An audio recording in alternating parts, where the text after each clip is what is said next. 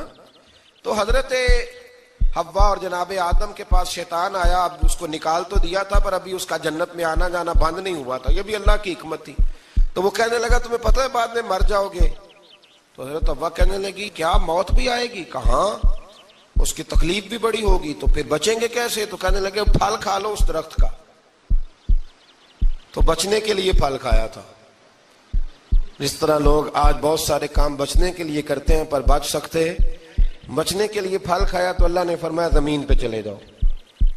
تو حضرت آدم زمین پہ آئے، پھر کئی 100 سال روتے رہے. فَتَلَقَّى آدَمُ مِن رَبِّهِ کَلِمَاتٍ، تو پھر اللہ نے خود ہی جناب آدم کو کچھ کلمے سکھائے.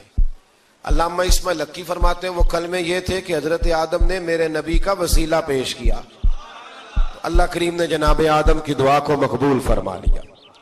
پھر آگے بنی اسرائیل کا ذکر آ جاتا ہے. اللہ تعالیٰ نے بنی اسرائیل، آج آپ اسی قوم کو یہودی کہتے ہیں، ان کو اللہ نے اس زمانے میں فضیلت عطا کی تھی بہت زیادہ. تو عرب کے اندر جب نبی پاک علیہ السلام نے اعلان نبوت کیا تو کچھ لوگوں نے یہ کہہ دیا کہ اگر یہ یہودی کلمہ پڑھ لیں گے تو ہم بھی پڑھ لیں گے. تو پھر اللہ نے انہیں یاد کرایا کہ تم اصل میں کیا ہو، تمہیں کلمہ پڑھنا چاہیے. تو اہل یہود کا تذکرہ کرتے کرتے رب کریم نے ایک بات یہ بھی ارشاد فرمائی کہ تم لوگوں کو تو کہتے رہے ہو کہ وہ نبی آنے والے ہیں، وہ نبی آنے والے ہیں، اور جب آ گئے ہیں تو ماننے کو تیار نہیں ہو. تو فرمایا تأمرون الناس بالبر وتنسون انفسکم وانتم تتلون الکتاب، لوگوں کو بھلائی کا حکم دیتے ہو اور اپنے آپ کو بھول جاتے ہو. افلا تعقلون، تمہیں عقل نہیں؟ پھر اللہ نے انہیں یہ بھی یاد کرایا کہ یاد کرو وہ زمانہ کہ جب فرعون نے خواب دیکھ لیا تھا کہ کوئی بچہ اس کی سلطنت کو تباہ کرے گا، تو پھر اس نے تمہارے بچوں کو ذبح کرانا شروع کیا اور تمہاری بیٹیوں کو چھوڑتا تھا.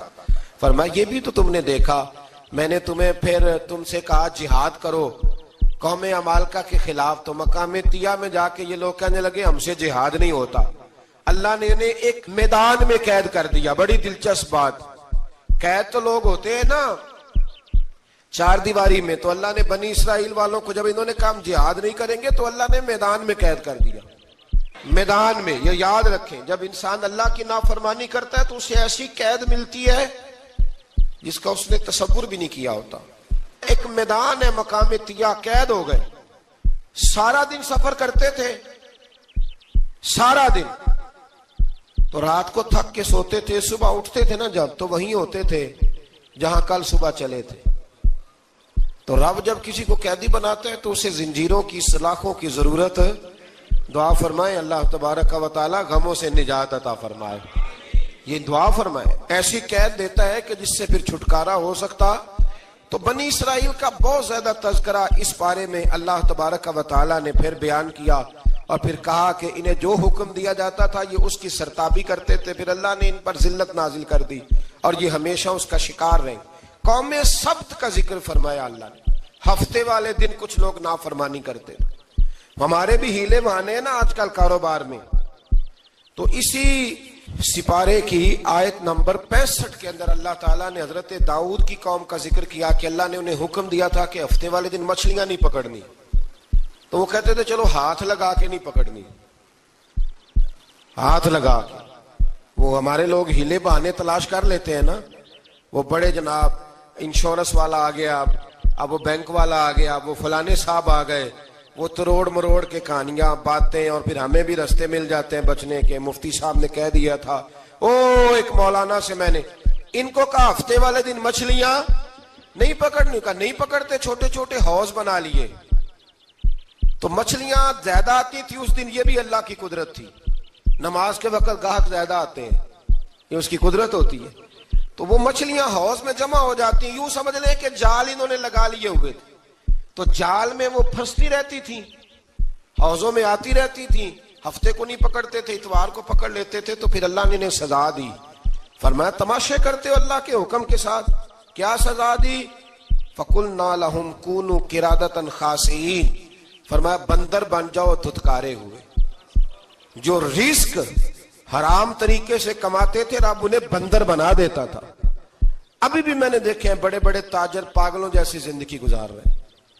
نفسیاتی طور پہ سکون نہیں ہے، کروڑوں روپیہ پڑا ہے. کیوں؟ اس لیے کہ رب کے بتائے ہوئے طریقے کے مطابق تجارت نہیں کرتے. آگے ایک اور دلچسپ بات آ گئی. بنی اسرائیل کے اندر نا ایک شخص نے اپنے چچا کو قتل کر دیا جائیداد کے لیے. یہ دیکھیں کب سے لوگ جائیداد کے لیے قتل کرتے آ رہے ہیں. چچا کو قتل کر دیا، اور قتل کر کے حضرت موسیٰ علیہ السلام کے پاس آئے کہ میرے چچا کو کسی نے قتل کر دیا ہے تو بتائیں کیا کرنا ہے. تو آپ نے فرمایا کہ گائے ذبح کرو اور اس کا ایک ٹکڑا مقتول کو مارو, مرنے والے کو, وہ خود اٹھ کے بتا دے گا مجھے کس نے قتل کیا ہے. اب ارادہ نہیں تھا گائے ذبح کرنے کا تو بہانے کرنے لگے. ارادہ نہیں نہ ہوتا تو پھر کیا ہوتے ہیں, کہنے لگے گائے کس طرح کی ہو, بوڑھی ہو کہ بچی ہو, رنگ کیسا ہو, جوان ہو کہ چھوٹی ہو, حال میں ایک دفعہ چلنا سیکھ گئی ہو یا ابھی نہ سیکھی ہو. تو بتاتے گئے تو رب بھی شرطیں بیان کرتا گیا. گہرے زرد رنگ کی ہو, حال کے اندر اسے نہ چلایا گیا ہو, پانی نہ نکالا گیا ہو, نہ بچی ہو نہ جوان ہو, اس کے درمیان ہو. یہ ساری شرطیں کہاں پائی جاتی تھیں؟ حضرت موسیٰ علیہ السلام کی قوم کا ایک شخص تھا جو اللہ کا ولی تھا. وہ جب انتقال کرنے لگا نا, اللہ اکبر, دیکھو رب ولیوں کی اولادوں پر بھی کتنا فضل فرماتا ہے. وہ جب انتقال کرنے لگا تو ایک اس کے پاس چھوٹی سی بچیا تھی, گائے کی بچی, اس نے جنگل میں چھوڑ دی. کہنے لگا یا اللہ میں تیرے نام پہ چھوڑتا ہوں, میرا بچہ جوان ہو جائے تو اسے دے دینا, اور تو سرمایہ ہی کوئی نہیں. بچہ بڑا ہوا تو بچہ بھی بڑا نیک تھا, اپنی ماں کا بڑا فرما بردار تھا. اس کی ماں نے کہا بیٹا تیرے باپ نے ایک گائے چھوڑی تھی. تو بچہ جنگل میں گیا اور جا کے کہنے لگا اے اللہ میری گائے مجھ سے ملا دے. تو رب کریم نے وہ گائے واپس کر دی. وہ گائے گھر لے آیا. اب وہ کہنے لگا اماں بیچ دوں, تو اماں کہنے لگی بیٹا میرے پوچھے بغیر نہ بیچنا. کئی دفعہ گاہک لگے پر اس نے کہا جب تک میری اماں نہ کہے گی میں بیچوں گا. ادھر بنی اسرائیل والے شرطیں جتنی گائے کے بارے میں پوچھ چکے تھے وہ ساری اسی گائے میں پائی جاتی تھی. تو یہ ڈھونڈتے ڈھونڈتے وہاں پہنچ گئے تو کہنے لگے گائے چاہیے. تو اس نے کہا بھی تمہاری مرضی سے نہیں, قیمت میری مرضی کی. ایک مفسر نے تو یہاں تک لکھا ہے کہ اس نے کہا گائے ذبح کر کے نا تو جتنا گائے کے اندر گوشت ہوگا نا اتنا ہی کھال کے اندر تو مجھے مال بھر کے دو گے, اتنے ہی سکے بھر کے دو گے, اتنی اشرفیاں بھر کے دو گے تو پھر تمہیں گائے دوں گا. تو پھر یہ گائے انہیں ملی اور یہ گائے لے کر کے آئے. زیادہ سوالات نہ کرتے تو زیادہ الجھتے نہ. ہم بھی دین کے معاملے میں بڑے سوال جواب کرتے ہیں, اتنا سوال کریں جتنی اس کی ضرورت ہے. ان لوگوں نے سوالات زیادہ کیے تو پھر الجھ زیادہ گئے. تو میرے بھائی اس کا ذکر بھی اللہ تبارک و تعالیٰ نے پہلے پارے کے اندر بیان فرمایا. پھر اللہ کریم نے فرمایا کہ کچھ ایسے لوگ بھی ہیں یہودیوں میں سے جن کا دعویٰ ہو گیا ہے کہ ہم اللہ کے بڑے پیارے ہیں. فرمایا یہ صرف ان کے منہ کی باتیں ہیں, یہ تو قیامت میں پتہ چلے گا نا کہ اللہ کا پیار کس کے ساتھ زیادہ ہے. اور پھر یہ بھی یہودیوں نے دعویٰ کیا ہے, اسی پارے میں اللہ فرماتے ہیں کہ ان کا دعویٰ ہے کہ ہم اللہ کے بڑے پیارے ہیں, جنت میں ہم ہی جائیں گے. تو اللہ فرماتا ہے پھر مرنے کی دعا تو کرو, جنت میں تو مر کے جانا ہے نا. لیکن رب فرماتے ہیں یہ کبھی مرنے کی دعا نہیں کریں گے, اس لیے کہ انہیں پتہ ہے کہ ہم نے آخرت کے لیے کیا بھیجا. لیں جی پہلا حکم آ گیا یا ایھا الذین آمنوا کہہ کے, پہلی آیت قرآن پاک کی پہلے سپارے میں پہلی آیت جس میں اللہ نے کہا یا ایھا الذین آمنوا. تو پہلا حکم آمنوا کہہ کے آیت نمبر 104 میں جو اللہ نے حکم دیا ہے نا وہ نبی پاک کی تعظیم کا حکم ہے. پہلا حکم ہی اللہ نے حضور کی عزت اور ناموس کا ارشاد فرمایا. پہلا اس ترتیب کے لحاظ سے وہ ہوا یہ کہ جب نبی پاک کو بات ارشاد کرتے تو صحابہ کرام اٹھ کے عرض کرتے رائینا یا رسول اللہ, حضور سمجھ نہیں آئی ذرا رعایت کر دیں. تو یہودیوں کی عبرانی زبان کے اندر نہ ذرا کھینچ کے پڑھتے تھے رائینا, تو اس کا معنی بنتا تھا معاذ اللہ اے ہمارے چرواہے. بکریاں چرانے والے کو بھی وہ رائینا کہتے تھے. تو جب صحابہ یہ کہنے لگے تو اللہ نے منع ہی کر دیا. فرمایا میرے محبوب کے غلاموں اس لفظ کے پیچھے چھپ کے, اس لفظ کے پیچھے چھپ کے لوگ میرے نبی کی بے ادبی کر جاتے ہیں. تو جس لفظ کا کوئی ایک معنی بے ادبی والا بنتا ہو وہ لفظ بھی میرے نبی کے لیے نہ کہو. لفظ وہ والے کہو جس میں کوئی بے ادبی کا معنی نکلے نہ. یہاں لوگوں نے بڑے بڑے لفظ نہیں بول دیے, پھر کہتے میرا مطلب یہ تھا, میرا مطلب وہ تھا. تو تو نے وہ لفظ بولا کیوں جس کا کوئی غلط مطلب بھی نکل سکتا تھا. اللہ نے فرمایا یا ایھا الذین آمنوا لا تقولوا رائینا, اے ایمان والو رائینا کہو ہی نہ. تو یا اللہ کیا کہیں؟ فرمایا وقولوا انظرنا, تم کہو یا رسول اللہ ایک نظر فرمائیے. انداز دیکھیے, انظرنا ایک نظر. تو ہمارے بزرگ تو پہلے ہی بڑے پیار والوں نے کہہ دیا یا رسول اللہ انظر حالنا, کہتے ہیں کہاں سے لاتے ہو جملے؟ میں نے کہا اللہ کی کتاب سے. یا رسول اللہ انظر حالنا، یا حبیب اللہ اسما قالا. تو تم کہو انظرنا، محبوب نظر کرم کرے، واسمعوا، اور کیا ضرورت ہے دوبارہ پوچھنے کی؟ اللہ کہتا ہے پہلے ہی دھیان سے سنا کرو، پہلے ہی واسمعوا، پہلے ہی احتیاط سے سنو. وللکافرین عذاب علیم، اور کافروں کے لیے دردناک عذاب ہے. لے جی اسی پارے میں اللہ تبارک و تعالیٰ نے پھر اہل یہود کا ذکر کیا. تو یہود کہنے لگے کہ ہم حضرت ابراہیم کے ماننے والے ہیں. تو اللہ کریم نے وہ بھی ذکر کیا کہ میں نے تو ابراہیم کو آزمایا ہے. وَإِذِ ابْتَلَىٰ إِبْرَاهِيمَ رَبُّهُ بِكَلِمَاتٍ فَأَتَمَّهُنَّ، ہم نے ابراہیم کو کچھ چیزوں سے آزمایا ہے، وہ ہماری آزمائش پہ پورے اترے. قَالَ إِنِّي جَاعِلُكَ لِلنَّاسِ إِمَامًا، تو پھر ہم نے انہیں کہا کہ ہم آپ کو پوری دنیا کا امام بنائیں گے. وہ آزمائش کیا تھی؟ آگ میں جانا بھی آزمائش، بیٹے کا نہ ہونا بھی آزمائش، بیٹا ہوا تو پھر اسے وادی غیر ذی زرع ان میں چھوڑ کے آنا بھی آزمائش، بڑا ہوا تو پھر ذبح کرنا بھی آزمائش. فرمایا جہاں جہاں آزمایا ہے نا، ابراہیم ہماری آزمائش میں پورے اترے. فرمایا تو مفت میں حضرت ابراہیم کی اولاد بنتے ہو اور ان کا نام لیتے ہو اور ان کے ساتھ اپنا تعلق بناتے ہو، دیکھو تو صحیح وہ کتنی آزمائشوں سے گزرے. تو اس کا بھی اللہ نے اسی میں ذکر فرمایا. اور پھر وہ بات کرتے تھے حضرت یعقوب کی اور حضرت اسحاق کی. تو فرمایا وہ تو ہمارے اتنے خاص بندے تھے کہ وصال کے وقت بھی انہوں نے اپنی اولادوں کو نصیحت فرمائی تھی کہ اللہ کی توحید پہ قائم رہنا. اس کا ذکر بھی اللہ نے اسی پارے میں بیان فرمایا. اور جو حضرت ابراہیم اور جناب اسماعیل نے کعبہ تعمیر کیا تو اس کا ذکر بھی اللہ تعالیٰ نے اسی پارے میں فرمایا. فرمایا جب وہ کعبہ بنا رہے تھے تو کہہ رہے تھے ربنا تقبل منا، کہہ رہے تھے اے اللہ بنا ہم نے دیا ہے پر مہربانی فرما ہم سے قبول فرما لے. تو جو آیہ کریمہ آخر میں عرض کرنا چاہتا ہوں اس پر بھی تھوڑی توجہ فرمائیں گے تو بات بڑی نکھر کے باہر آئے گی. یہ 16ویں رکوع کے اندر اللہ نے پھر یہود کا اور عیسائیت کا ذکر فرمایا. تو اللہ کریم نے ایک بات ارشاد فرمائی. یہودیوں کے ہاں جب کوئی بچہ پیدا ہوتا تھا وہ پیلے رنگ کے ساتھ اس کو رنگتے تھے، یا کوئی خاص رنگ تھا ان کا. بچہ پیدا ہوتا تو اس پر وہ رنگ چڑھاتے کہ یہ جی ہمارے مذہب کا رنگ ہے. ہمارے ہاں بھی رسمیں ہیں نا اپنی اپنی، معاذ اللہ اپنی اپنی نہیں ہونی چاہیے، اللہ رسول کا حکم ہونا چاہیے.